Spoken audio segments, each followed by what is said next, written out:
How are you holding up under all this enormous strain you've got to be under? So far, so good. We got one more day to go. We got one more Derby horse to train, and then we're there. So we won't take anything for granted until we get them all in the gate. But so far, it's gone well.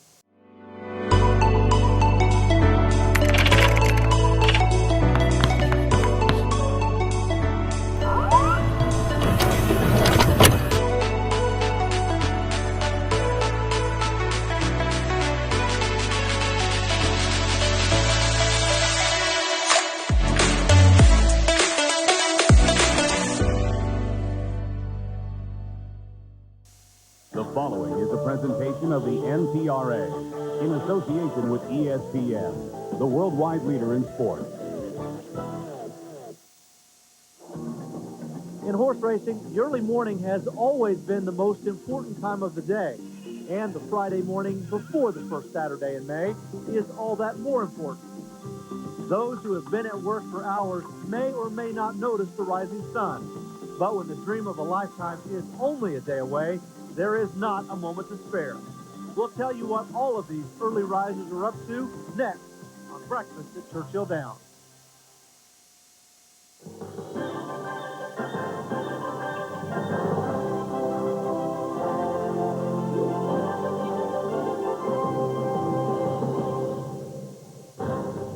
If you are an early riser around the track, watching the sun make its daily appearance to the sound of horses at work takes on a new air of excitement. If you happen to be at Churchill Downs on the day before the Kentucky Derby, we're about to give you a glimpse into that world. Hello, everyone. I'm Jeff Medders. With me is trainer and thoroughbred analyst Charlsie Cantey. We're glad you're with us for Breakfast at Churchill Downs. Charlsie, this is a great place to catch Derby fever. There's no way you can sit here and have those twin spires behind you, and every single horse who is competing in the Kentucky Derby will go behind us here at one point during the morning. You can't sit here and just want to see what's going to happen tomorrow. Lots of stories this week, and of course, Fusaichi Pegasus, the favorite, may be the biggest. Is this horse good enough to break that favorite curse? Oh, indeed he is, Jeff. Ounce for ounce, he is the most talented colt we have seen come along in a long time. But what the story is his behavior. He is just this exuberant, happy, just, you know, full of himself horse, and he's a handful to train and gives his trainer, Neil Drysdale, I think an ulcer every time he goes out on the racetrack because he doesn't know what he's going to do. But he is a very, very good colt. There's a new sheriff in town, the deputy, trying to make history for trainer Jeannine Sahadi, and as a trainer, I think that's something you can kind of relate to. Well, she's first time to the Kentucky Derby, and of course hoping to make history as the first woman to win the Kentucky Derby. In fact, there are 7 first-time trainers in here, and it's been a while since we've sort of seen some fresh new faces because it's been Lucas, Cito Baffert, Lucas, Cito Baffert. Now we got some interesting new players.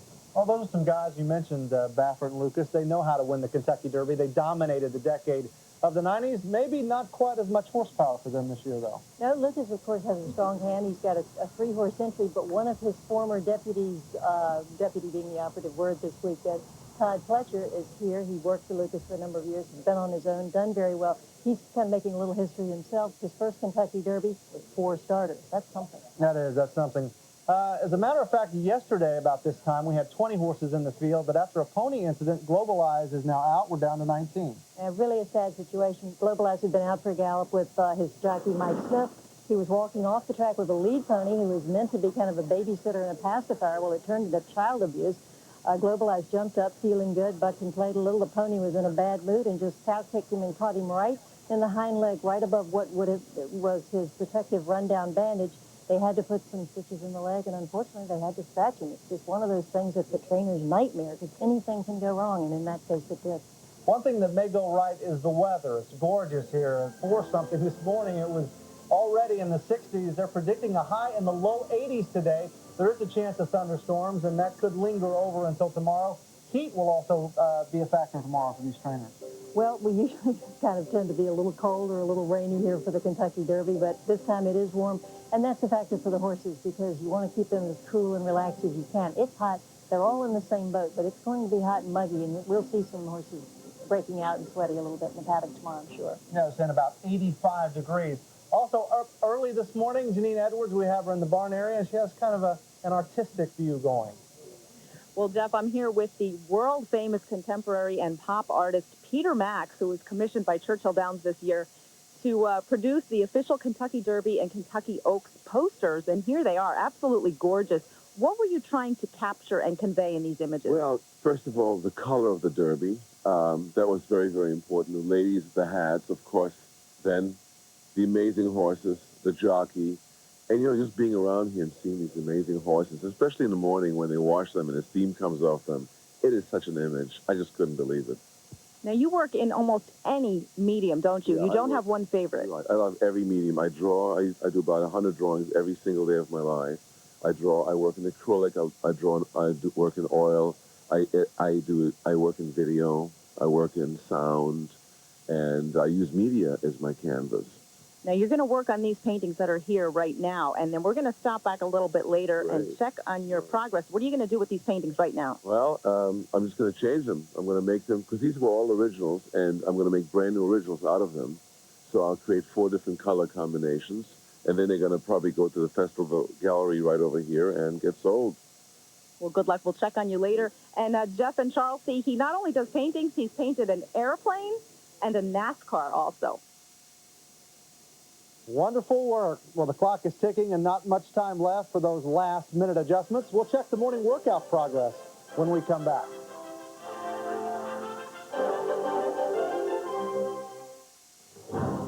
ESPN2's presentation of Breakfast at Churchill Downs is brought to you by National Car Rental. So what are you waiting for? Let's go. By Visa, proud sponsor of the Visa Triple Crown Challenge. It's everywhere you want to be. By Budweiser, the beer with a fresh, clean taste that's never filling. By Claiborne Farms, where champions begin. By Long John Silver's. And by Williams, energy, communications, leadership. The opening ceremonies to kick off a 3-week-long Kentucky Derby Festival began with Thunder over Louisville, and that featured stunt teams, skydivers, military aircraft. The big show, though, more than 600,000 people showing up for the fireworks. There is Bob Baffert. His only interest in the Derby this year, Captain Steve, which is, I guess, a pretty good long shot if you're starting to handicap the Kentucky Derby. Well, let's take a look now at this 19-horse field with the morning line odds. Well, of course, Fusaichi Pegasus, as we already know, is the early morning line favorite, but this is a very deep and very talented field. High Yield, there you see the Bluegrass winner. He is at 5-1. There's China Visit, the horse who's flown in from Dubai. He's at 50-1. Last year's 2-year-old champion in Nice at 20-1. He's got a jinx of his own to overcome. And there's the Deputy. He is the second choice at 4-1. And Fusaichi Pegasus, as we said, the heavy favorite here, justifiably so, but a good betting race. There's some horses that kind of being overlooked a little bit, like Aptitude at 20-1. He's kind of an overlay, I think. Would you have made Fusaichi the favorite? Absolutely, absolutely. He is seriously the most talented horse in this field, but he's got some question marks about him because he is a little tricky. Well, if you're wondering how they set the morning line odds, it's somewhere between figuring the vectors for space shuttle reentry and Einstein's theory of relativity. Hopefully this will clear up just a little bit of the mystery. Fusaichi Pegasus is the favorite anywhere between 8-5 and 2-1, depending on the post. Got a couple long shots underneath there. Graham Hall and Globalized. Exchange Rate's an interesting horse. Ran terribly last time out, but I think he could run a little bit better. He's probably about a 30-1 shot in the Derby. Deputy Warlock will be a field horse. Whoa, slow down.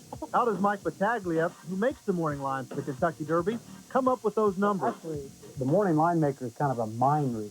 You like to get into the heads of the bettors and figure out who they're going to bet on. Battaglia looks at the class of horse first. What odds did the horse go off in his last race? How has he performed in the past several races? Is there publicity to consider? And they're off in the Kentucky Derby. For a normal race, you don't worry about publicity. For the Derby, you do it. Fusaichi Pegasus has been all over the media. He's fallen down. He's tossed his rider. Will they believe that, or will they just look at the racing form? If you just look at the racing form, Fusaichi Pegasus should be probably around 7-5, maybe even less. Now, if you listen to all the things you've heard about from the media, he'll probably drift up to 2-1, maybe 5-2. In the end, all those odds have to balance out. Now, I don't use 100% as a final figure. I usually use about 126 because there is a takeout and everything on top of it. So, but if you make a horse say even money, that's 50%. And 3-1 would be 25%. 50 to 1 is only 1%. Charismatic on the outside, takes command. On the inside, Cantey. For the man in charge of the morning line, it's not about which horse will cross the finish line first. Now, it doesn't necessarily mean who I think the best horse in the race is. This is who I think that the bettors will determine to be the favorite. Well, Charlsie, if you're in the Kentucky Derby, you don't make a move that they don't have a clock on you here, the latest workout times. What do you make of these? Well, all these horses are fit. They've been racing. It's not a matter of getting them fit. It's just a matter of doing just enough to have them just at the right place they need to be. And each trainer knows his own horse, and that's why you see the times will vary. Howell's Hope, for instance, only went a half a mile. That's his usual regimen. The other horses mostly will go 5 and 6 furlongs, 5 or 6 days out from the race. That's pretty standard. That does the best job for the horse's physical condition. Unusual was China Visit working 3/4 of a mile on Wednesday. That's a little close to the race to be working quite so far, but it's not so much how fast they go. It's really how they do it and if they're well within themselves. When we return to Churchill Downs, we'll turn our focus to the ladies. It's Oaks Day here in Louisville. Dwayne Lucas will watch that race carefully. Adelphia puts premium entertainment right in your living room with 3 great channels. This month on HBO, Sean Connery and Catherine Zeta-Jones heat up the screen, Entrapment. And Gonzo has an out-of-this-world adventure, Muppets from Space. On Showtime, nothing can keep Mel Gibson from his money, Payback. And on the movie channel, Robin Williams journeys through heaven and hell for love, What Dreams May Come. With these great hits and more, you'll find what you're looking for on Adelphia. Call now to find out about our special offers.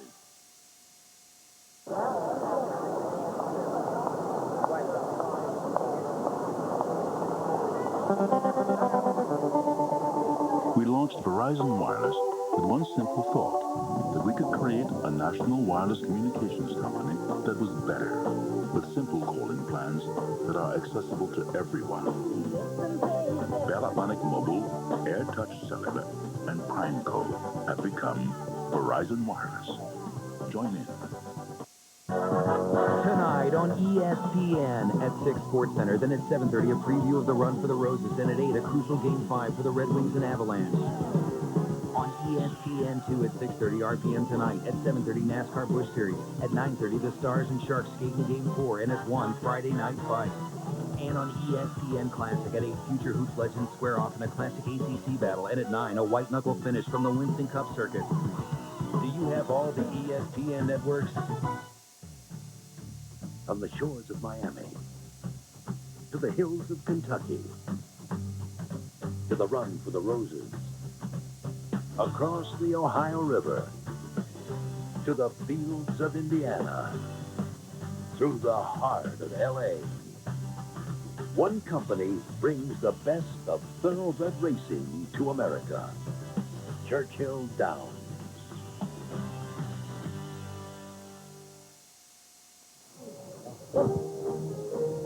We're glad you're with us for breakfast at Churchill Downs. In all my years of doing this show, you know, I've never actually gotten breakfast here. Charlsie, sometimes I have to ask you how you like your eggs. Well, there are 2 blankets here at Churchill Downs on this first weekend in May. The roses are for Saturday. The lilies are for the ladies today with the running of the Kentucky Oaks, a $500,000 race. It's going to feature a 14-horse field. Well, let's talk hockey for just a minute. The Stanley Cup playoffs continue. Game 5, the Red Wings at the Avalanche. The Avalanche, by the way, have the Red Wings on the ropes. That's on ESPN. And on ESPN2, Dallas, the defending Stanley Cup champions, behind right now to the San Jose Sharks. Tune in for that. For more, you can log on to ESPN.com. Part of Go Network, go.com. Well, joining us now is our Robo thoroughbred analyst, Randy Moss. He's on every show here at Churchill Downs. This weekend, you're going to be a tired puppy come Saturday night. That's why God created coffee. Charlsie used to be a trainer. She's used to getting up at 3 a.m. every morning. The rest of us, we OD on caffeine by the end of the week. Well, let's talk about the Oaks. For starters, it is a big field, 14 fillies. Yeah, and originally I'm told there were 16 horses entered, but there's a 14-horse maximum in the Oaks, so they had to exclude a couple of Godolphin horses. But, you know, just like the Derby, I mean, we had a maximum field in the Derby originally entered, and the Oaks is no less popular. You can see the morning line right there. It is a, you probably already mentioned this, a very evenly matched race. Kumari Condon, you see at 4-1, Secret Status at 9-2, and those two are the program favorites. You see some big prices. Cash Run, the winner of the Breeders' Cup Juvenile Fillies last year, is 6-1. Wayne Lucas has won this race 4 times. And the winner of the Fantasy Classic, Sarah, coming off a big race, is also 6-1. So certainly no shortage of value for those people out there looking to make a bet on the Oaks, and the Derby's going to be the same way. We'll have more from Randy in just a moment, but first let's go out to the barn area where Jeannine Edwards has a trainer that may be almost as busy as Randy Moss this weekend. That's right, Jeff. Todd Pletcher is here with me. This will be his first Derby, but in addition to the 4 horses he'll saddle tomorrow, he's saddling 2 fillies today in the Kentucky Oaks. You've got Circle of Life and Eden Lodge, and both of these fillies look like they're doing very, very well right now. Both fillies are doing well, and I think they're coming up to the race in good shape. They've got good breezes over the track, and I think they're 2 fillies with a legitimate chance today. Circle of Life is a Grade 1 winner, and Eden Lodge is Grade 2 place, and you've made an equipment change on her today. Why is that? Well, she's been knocking on the door. She finished second in the Fantasy in her last start and second in the Fairgrounds Oaks before that. We thought the last time when she just made the lead turning for home, and she kind of let up a little bit. She got aggressive again once Classy Cara made a big outside move, and she really didn't see her until she was already a length ahead of her. So I feel like maybe the blinkers will keep her a little more focused, and hopefully, you know, if she is fortunate enough to make the lead, she'll keep going. Now, like I said, 4 horses in tomorrow's Derby, and you are a Derby rookie, and you've got all kinds of owners that are coming to the barn every morning. How are you holding up under all this enormous strain you've got to be under? So far, so good. We got one more day to go. We got one more Derby horse to train, and then we're there. So we won't take anything for granted until we get them all in the gate, but so far it's gone well. Well, I'm sure you'll be happy when today and tomorrow are both over with, but for now, he's got a whole barn full of horses to get out to the track, Jeff. All right, we're back now with Randy Moss as we get some more insight, Charlsie, with what's going on in the Oaks. You know, it's interesting that Todd, along with Bobby Frankel and Wayne Lucas, he's one of those 3 trainers who could pull off the Oaks Derby double, because they all have fillies in the Oaks and horses in the Kentucky Derby tomorrow. It's only been done 3 times, so. Obviously an extremely tough thing to do, and there's also 5 owners that have horses in the Oaks that have a chance to pull off the Oaks Derby double, and that's only happened for owners. It's only happened twice. You got Calumet Farm. He always has one more little bit of information than we do, doesn't he? You got Calumet and Bull Hancock. The only 2 to pull that off. Fletcher looks like he's holding up pretty well, though, under the pressure. I saw very cool. Very cool. His father, of course, was also a trainer, Jake Fletcher. He was standing right out here, and I think he's more nervous than his son right now. Vicariously living the experience. But it's 14 horses, and as evenly matched as this race looks, it could go a whole bunch of different ways. Who's your pick in it?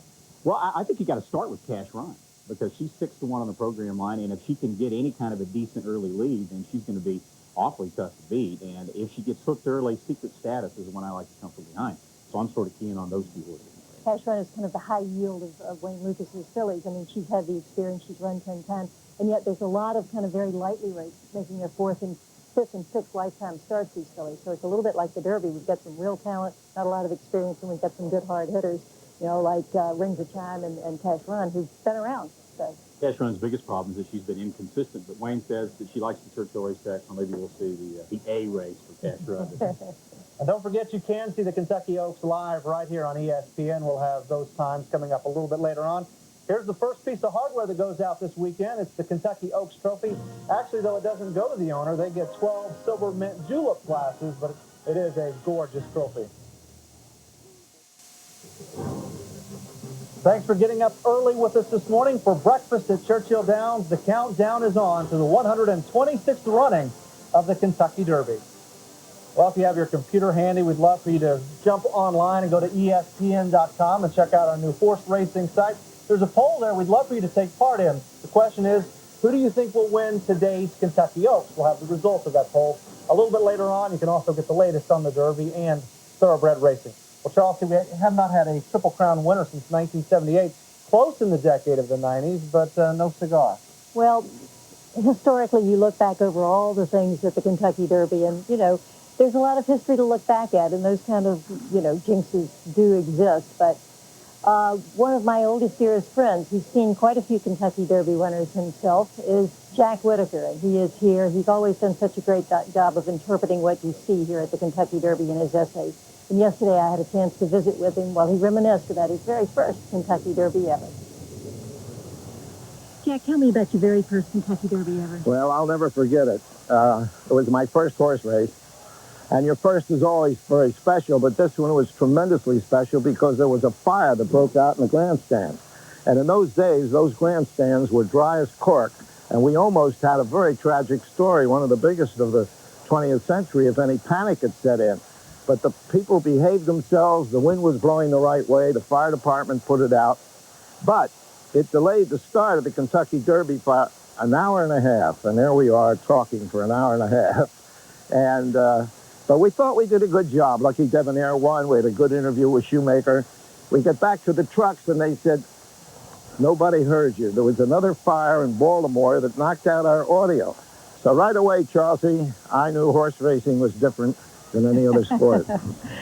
What was the most impressive Kentucky Derby you ever saw? Oh, that's easy for me. It was Secretariat. Coming in here and setting the record that still stands. And there were so many rumors before. He was arthritic. He couldn't go a mile and a quarter. He was a bull ruler. In fact, on the winner's stand, Penny Chenery, I turned to her and said, well, I guess we know bull rulers can go a mile and a quarter. She said, you bet we do now. So that was a very special day. What was your fondest memory from here at Churchill Downs? Well, one year, Bill Shoemaker got thrown by a horse 2 weeks before the Derby, and CBS hired him. So I had Eddie Arcaro here, Bill Shoemaker here, and between them, Charlsie, they had ridden every sire of every horse in that year's Derby. We had a ball. We had a great time. What is the one overwhelming memory you will always have of your time at Churchill Downs? Sitting out at the winner's circle and listening to the sound come from the grandstand. And it builds as closer you get to the Derby. It's a sound unlike any I've heard in any other sport. That first Derby for him was back in 1965. He's just a living legend. Well, if you can't listen to him and not be anxious to see the race transpire tomorrow, you will have a heart beating in your chest. Well, it's great to have him on our coverage, and he does lend so much experience and everything else. Your first Kentucky Derby on television was back in 1986. How do you think technology's changed the game? Well, I think the biggest change we've seen, like everything else, is to come over the internet. I mean, we've got a lot of smart people out there watching racing, and they have chat rooms, and they visit in their websites, and you can have interactive polls. And I mean, it's pretty astonishing when you think, when I first started doing television, there was only about 10 shows a year on the air. So, making myself sound a little older here. But there's just so much racing everywhere. It's just proliferated. It's great. Have the horses gotten better with the technology? Well, more people see them. I don't know. That's a tough question. We need a longer show to answer that question, Jeff. Well, still to come, we'll have some insight into handicapping this 126th Run for the Roses. We'll also check back with artist Peter Max on his progress.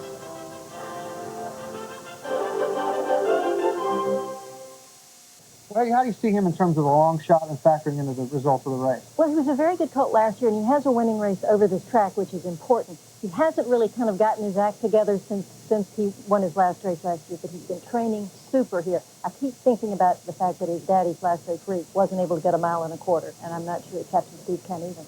Wayne Lucas surprised us last year with Charismatic. Do you have another surprise in that barn over there? Well, High Yield has been very, very solid. Commendable and Exchange Rate are both kind of trying to get back on track. But High Yield, I think, would be his strongest hand, and he's back out in that same post position he won from last year. So never count Wayne out. That's the truth. Hey, don't go away. Charlsie and I are coming right back.